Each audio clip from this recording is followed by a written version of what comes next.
Yes, not all right, guys. Internationally हमारी कैसे पोल खुल रही है ये हम देख ही रहे हैं, सारी बात करेंगे। Why should we trust you? हमारी इकोनॉमी, रुपी वैल्यू आप देख रहे हो। मोदी जी खुद बाहर जाके बात एडमिट कर चुके हैं कि बहुत बुरा समय आ सकता है। विपक्ष भी यही कह रहा है। आज शेयर मार्केट की भी हालत है, पता नहीं क्या हो रहा है यार। I sincerely believe that it would be disastrous for the country to have Narendra Modi as the Prime Minister.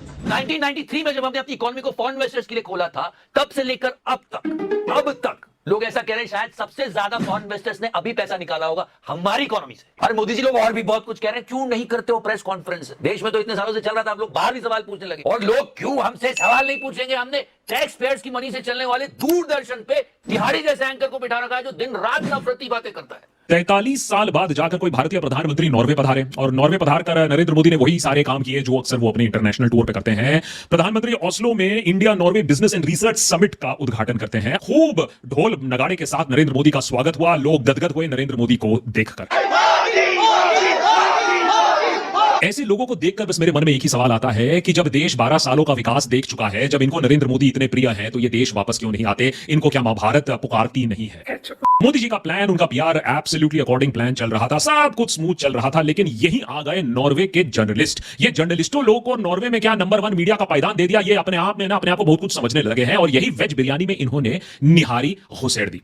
ये इमेज देखिए। प्रॉब्लम मेरे ख्याल से यहीं से शुरू होती है। स्वीडन में जब Swedish prime minister, European commission के प्रेसिडेंट और नरेंद्र मोदी 3 अलग अलग प्लेटफॉर्म्स पर खड़े थे और बात कर रहे थे, लोगों को संबोधित कर रहे थे, तो Swedish prime minister, European commission के जो प्रेसिडेंट हैं, उन्होंने ऑब्वियसली अपने स्पीचेस पढ़े, मन से बोला, जो भी है डायरेक्टली ऑडियंस से बात की। लेकिन यहीं से जर्नलिस्टों ने टिप्पणी करनी शुरू कर दी कि ये देखिए नरेंद्र मोदी के सामने इतना बड़ा टेलीप्रॉम्प्टर है कि कैमरा से उनकी शक्ल ही छुप रही है। लेकिन दिक्कत यही खत्म नहीं हुई। टेलीप्रॉम्प्टर की बात नहीं है कि लोगों को एहसास होने लगा कि मोदी जी टेलीप्रॉम्प्टर के बिना बात नहीं कर सकते हैं। लेकिन दिक्कत इस बात से होने लगी कि इस स्वीडन में जो कम्युनिके हुआ, जो कॉन्फ्रेंस हुआ, उसके बाद नरेंद्र मोदी ने वहां सवाल उठाने से मना कर दिया और वहां भी जो पत्रकार ने जो सवाल उठाए थे उन्हें भी दरकिनार कर दिया गया था। हमारे जो एमईए के अफसर हैं, उन्होंने ये सवालों को भी दरकिनार कर दिया। तो कहीं ना कहीं एक प्रेशर बन रहा था। ये जो नॉर्डिक कंट्रीज में है, यहां जर्नलिज्म की परिभाषा हमारी परिभाषा से थोड़ी अलग होती है। ऐसे शो करता है मतलब विपक्ष तो सबसे बुरा है दुनिया में। ऐसे एंकर हमने नेशनल चैनल पर बिठा रखे जो टैक्स पेयर्स के पैसों से चलता है, तो बाहर तो लोग ऐसे सवाल करेंगे ही ना यार। और ये दुख की बात, इसमें कोई खुशी मनाने वाली बात। मोदी अपनी आवाम को खिताब में ये कहकर 5 मुल्कों के दौरे पर निकल गया कि मुल्क में पेट्रोल मत जलाओ, फॉरेन ट्रिप्स मत करो, सोना मत खरीदो, और ख़ुद सबसे पहले यूएई पहुंचा। वहां पर पहुंचते ही लोगों ने सवाल पूछने शुरू किए कि इस शेख को तुम जफ्फियाँ डाल रहे हो, ये तो मुसलमान है, जबकि भारत के अंदर मुसलमानों के साथ तुम क्या कुछ करते हो। उसके बाद नीदरलैंड्स गया, लेकिन जाने से पहले ही वहाँ के प्राइम मिनिस्टर ने कहा कि भारत में माइनॉरिटीज़ के हालात बहुत बुरे हैं और प्रेस फ्रीडम बिल्कुल भी नहीं। यानी मोदी को उसकी औकात उसके पहुंचने से पहले ही उसके प्राइम मिनिस्टर ने दिखाई। फिर मोदी उसके बाद नॉर्वे पहुंचा, वहाँ पर प्रेस ने घेर लिया और सवाल पूछे, तो मोदी फिर पतली गली से निकल गया और आज रोम में मेलोनी के साथ जफ्फियाँ डालता नजर आया। इस वक्त भारत के सोशल मीडिया पर टॉप ट्रेंड नरेंद्र मोदी का यही फॉरेन ट्रिप चल रहा है। उस पर खुलकर तनकीद की जा रही है, जलील किया जा रहा है मोदी को कि पहली बात तो तुमने जिस चीज़ से आवाम को मना किया वही क्यों किया।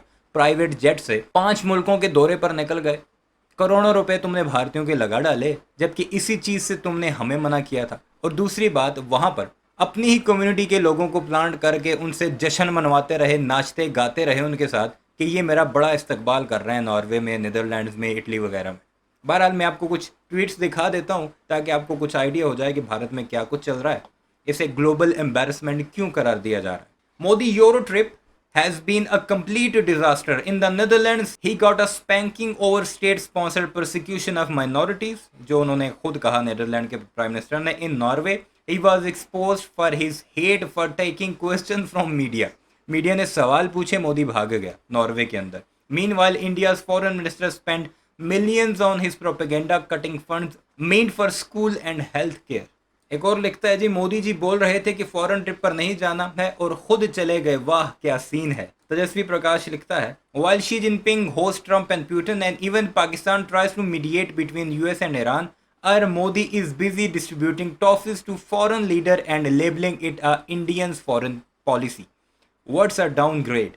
Pure embarrassment on the global stage, no respect, no clout। इसे मेलोनी को, जो कि इटली की प्राइम मिनिस्टर है, उसे टॉफियां बांटता दिखाई दिया मोदी।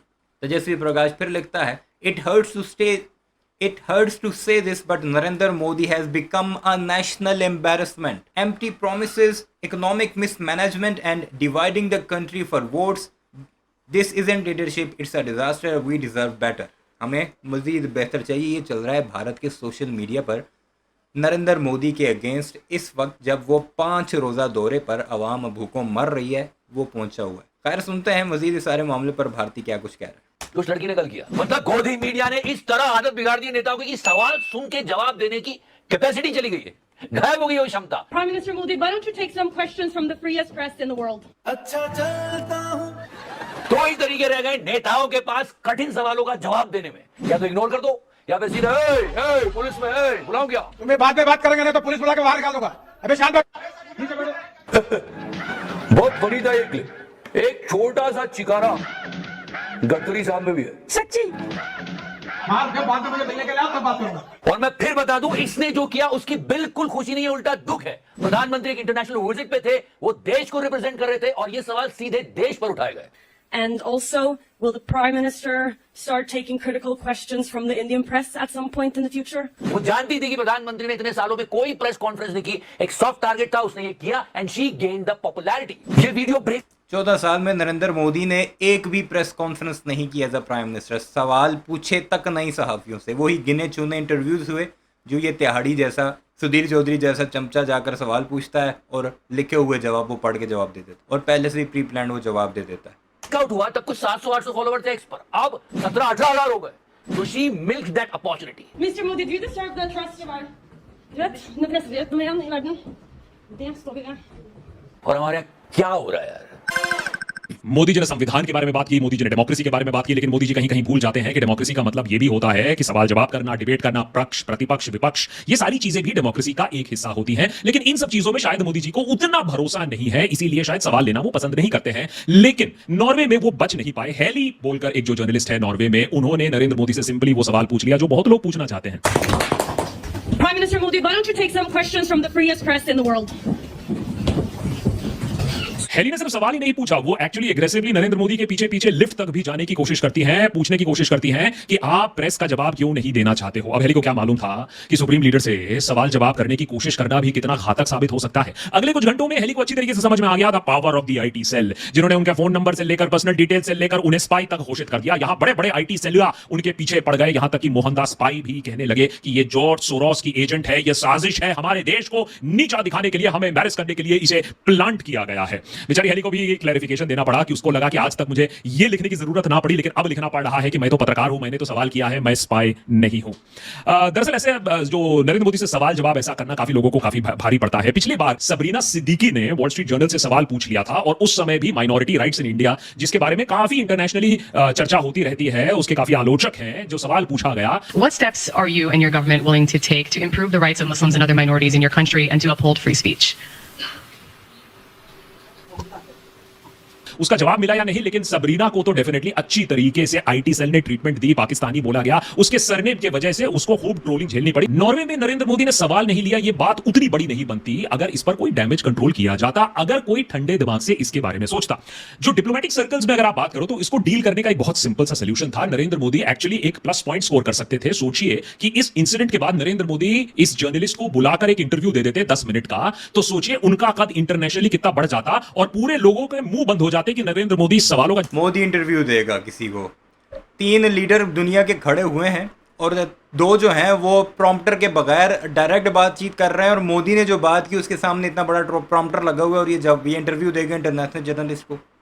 जवाब नहीं ले सकते हैं, टेलीप्रॉम्प्टर के बिना बात नहीं कर सकते हैं, तो ये एक एक्चुअली मास्टर स्ट्रोक हो सकता था और काफी मुंह बंद हो सकते थे। चलिए, आपने जर्नलिस्ट को इंटरव्यू देने से मना कर दिया, सवाल जवाब करने से मना कर दिया। ऐसे नहीं मोदी जी, लोग इतिहास के पन्ने पलट के देख रहे हैं कि यार ये कुछ Mr. Modi, why don't you take some... जाना पहचाना से लग रहा है कि एक सवाल पूछा गया मोदी जी से and he just like this.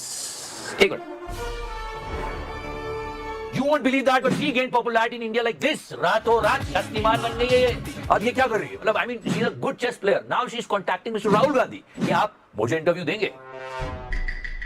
Modi ji, मुझे क्रेडिट नहीं चाहिए। अरे लेना पड़ेगा महाराज, रातों रात इस नॉर्वे की जर्नलिस्ट को आप ही ने पॉपुलर कर दिया। रूबिका, चित्रा, अंजना, क्या सोच रही होंगी वो? मोदी जी, आपको शर्म नहीं आती? और ये क्या सोच रही होगी?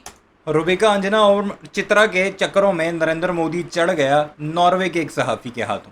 वो भी खातून ही सहाफ़ी थी और उसने एक सवाल पूछा और मोदी दुम दबाकर भाग गया और वो भी पीछे पीछे भागी कि ज़रा जवाब तो दे दो। बहरहाल इस सारे मामले पर आपकी क्या राय है कमेंट सेक्शन में ज़रूर बताइएगा। चैनल को सब्सक्राइब नहीं किया तो ऐसे वीडियोस के लिए उसे भी ज़रूर सब्सक्राइब कीजिए।